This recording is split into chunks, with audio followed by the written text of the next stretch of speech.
I started this morning at the Hong Kong Zoological and the Botanical Gardens. It's the oldest park in the city, just minutes from Central, but you never guess that from inside.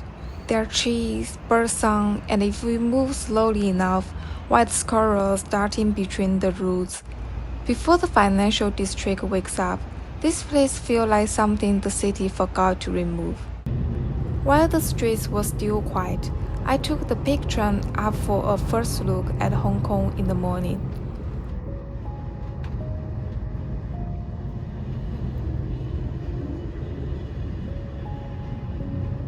The city was wrapped in mist. From up there, the towers were still visible, but softer somehow, less like a skyline, more like a suggestion. Everything felt slower than I expected, almost calm. On the way back down, that feeling didn't last. Looking out at the rows of high-rises pressing in from every side, something shifted. What read was peaceful from above now felt like density without ending. Then I got on one of Hong Kong's famous dinding trains and let the city come to me.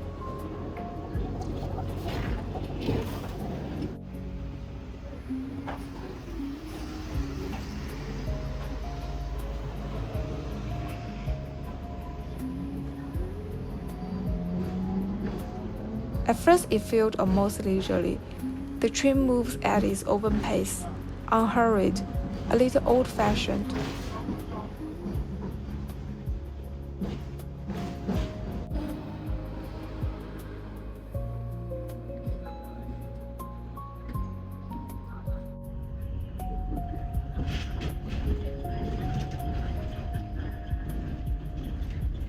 But by the time we hit working hours, the contrast was hard to miss.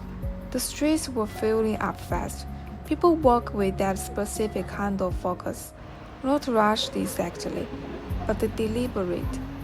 No hesitation, no detours. Everyone already knew where they were going.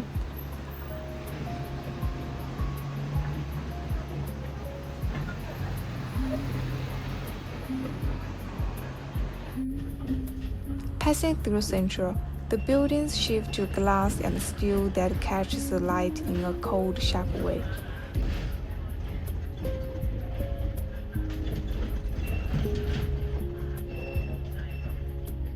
The HSBC buildings, the Bank of China Tower, up close. They have a weight to them that photos don't quite capture. I kept looking up, which is probably not what you are supposed to do here. As a visitor moving slowly, pausing to look around, I was clearly out of step with this part of the city. Central doesn't feel hostile, but it doesn't leave much room for drifting either.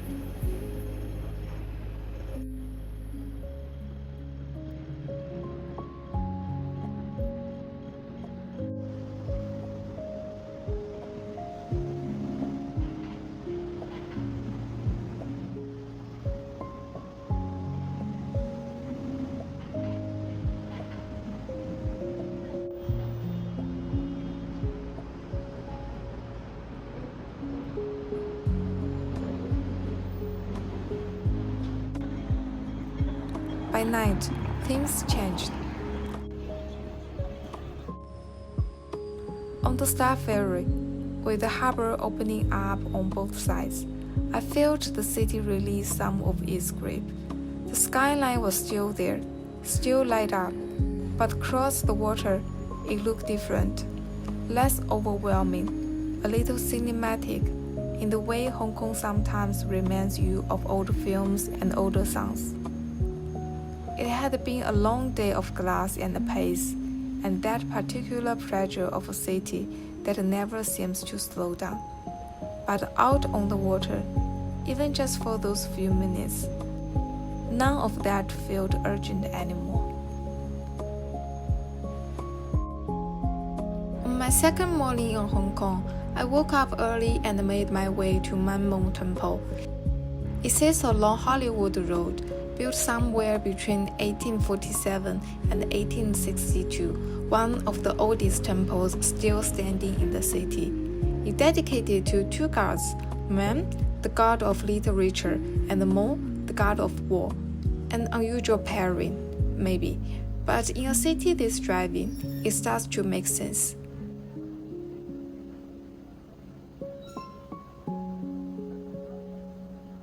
Inside, large spiral coils of incense hung from the ceiling, burning slowly, trailing smoke through the whole space.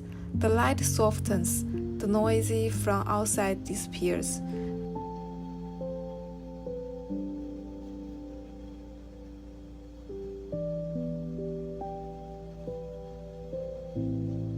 People step in quietly, offer incense, pause for a moment with their open thoughts, and leave. Many come here to pray for their studies or their careers, for the paths they are still in trying to figure out. Whether or not you share that belief, the weight of it is still there. You can feel it.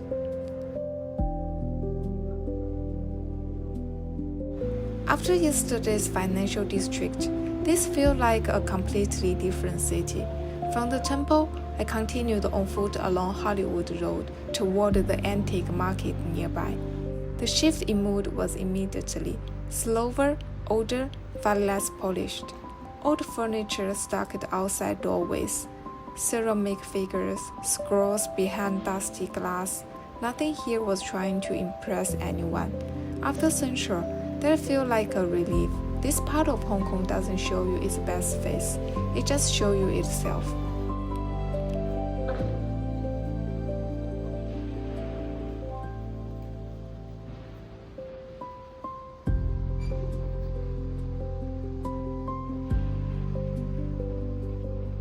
Then I headed toward Graham Street Market, one of the last traditional street markets left in the area. Vendors produce the particular kind of noise that comes from a place that's been doing the same thing for decades. The streets feel steeper here, tighter, more compressed, as if the city was slowly closing in around you the further you walked from the waterfront.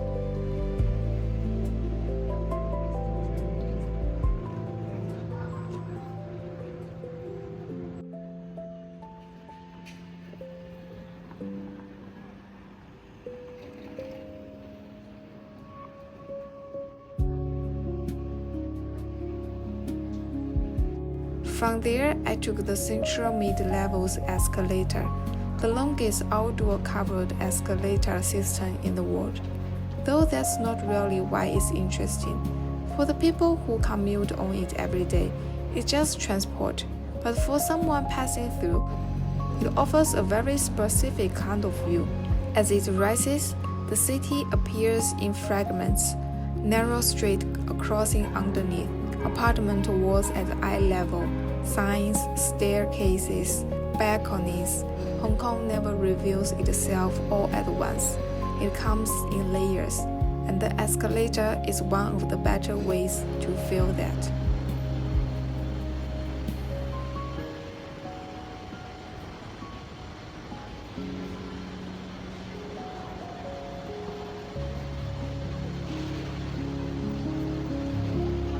The last stop were Monster Building and Rainbow Building, two of Hong Kong's most photographed residential complexes, sitting within the same part of the city.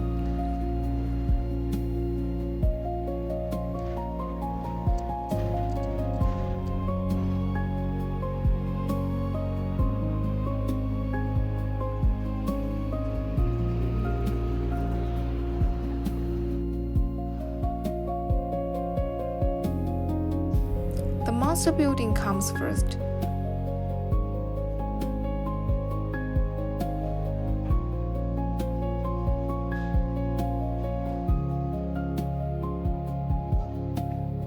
Five towers built around the hollow core, hundreds of windows facing inward, the whole structure rising in a way that the photographs almost but never quite capture. Standing at the center looking up, it takes a moment to process.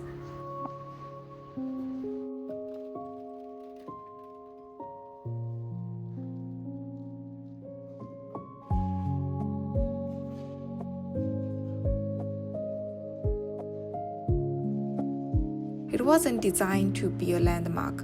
It was just built for people to live in, as densely as possible. And somehow that makes it more interesting than most things that were built to be remembered.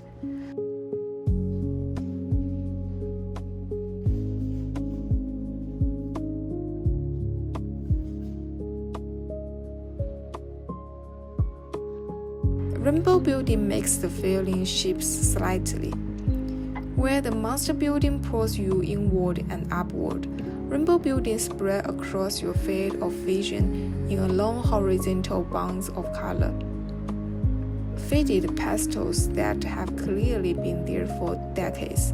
It's less orienting, maybe, but no less striking. Two buildings, both residential, both ordinary in the way Hong Kong's density is ordinary, and yet standing in front of them, you are aware that people inside are simply living their lives, cooking, sleeping, going to work, while strangers like me standing below with cameras pointed up. There is something a little humbling about that.